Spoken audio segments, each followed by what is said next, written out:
नमस्कार दोस्तों। तो आज हम जानेंगे भारत की वीर पुत्री फूलन देवी के बारे में। आप में से ज़्यादातर लोगों ने इनका नाम तो सुना ही होगा और इन पर एक फिल्म भी बन चुकी है जिसका नाम है बैंडिट क्वीन, जिसे बाहर के देशों में काफ़ी लोकप्रियता मिली है। तो आज हम जानेंगे इनकी बागी से सांसद बनने की कहानी। तो वीडियो को ज़रा भी स्किप न करें और एंड तक ज़रूर देखें। तो चलते हैं वीडियो की ओर। फूलन देवी का जन्म 10 अगस्त 1963 को एक निम्न वर्ग में यूपी के एक छोटे से गांव गोरहा में हुआ था। उस समय लोग अपने बच्चों की छोटी उम्र में ही शादी कर दिया करते थे, लेकिन कई जगहों पर आज भी ऐसा चलता है। उसी तरह फूलन की भी महज 11 साल की उम्र में ही शादी कर दी थी।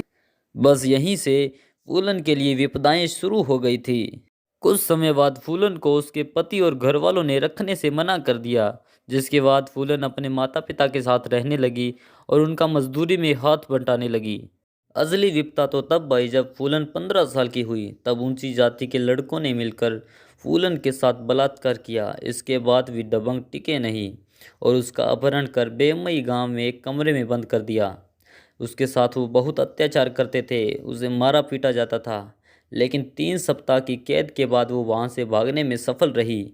वो वहाँ से भागती हुई एक जंगल में चली जाती है, जहाँ उसे एक गिरोह द्वारा अपना लिया जाता है। और उसके कुछ महीनों बाद फूलन अपने अपमान का बदला लेने के लिए वापस गांव लौटी। 14 फरवरी 1981 की शाम को जब गांव में शादी चल रही थी, तो उन सभी उच्च जाति के लोगों को बंदूक की नोक पर नदी किनारे लाया गया और उन्हें घुटनों पर होने के लिए कहा गया। फिर फूलन और उसकी गिरोह ने मिलकर एक साथ गोलियों की बौछार कर दी, जिसमें 22 लोग मारे गए और इस घटना ने पूरे देश को हिलाकर रख दिया। यूपी पुलिस ने फूलन देवी को खोजने के लिए एक अभियान चलाया, जो असफल रहा था। अब तक फूलन देवी पूरी तरह से पॉपुलर हो चुकी थी, जिसके बाद उसे बैंडिट क्वीन कहा जाने लगा था। फूलन की गिरोह के अधिकांश सदस्य मारे जा चुके थे और फूलन की भी तबीयत बिगड़ती जा रही थी। तब उसने फैसला लिया कि वह अपने गिरोह के साथ आत्मसमर्पण कर देगी, लेकिन उसकी शर्त थी कि उसके किसी भी सदस्य को मृत्युदंड न दिया जाए। और इसकी एक शर्त और थी कि वह यूपी पुलिस के सामने आत्मसमर्पण नहीं करेगी, क्योंकि उसे डर था कि यूपी पुलिस उसे पकड़ते ही किसी तरह से मार देगी।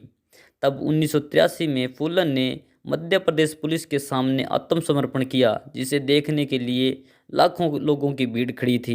फूलन देवी को बिना मुकदमा चलाए 11 साल तक कैद में रखा गया, लेकिन बाद में सन 1994 में फूलन देवी को रिहा कर दिया गया।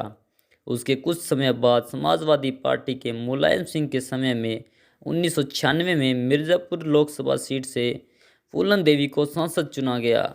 आखिरकार 2001 दिल्ली में फूलन देवी को महज 38 साल की उम्र में उनके घर के सामने गोली मारकर हत्या कर दी थी। अगर उस समय की बातों को सुने तो हत्या करने वाला बेमई कांड में शामिल व्यक्ति था। तो दोस्तों, बलात्कारियों को फूलन देवी की तरह ही सज़ा देनी चाहिए या नहीं, कमेंट में ज़रूर बताइएगा।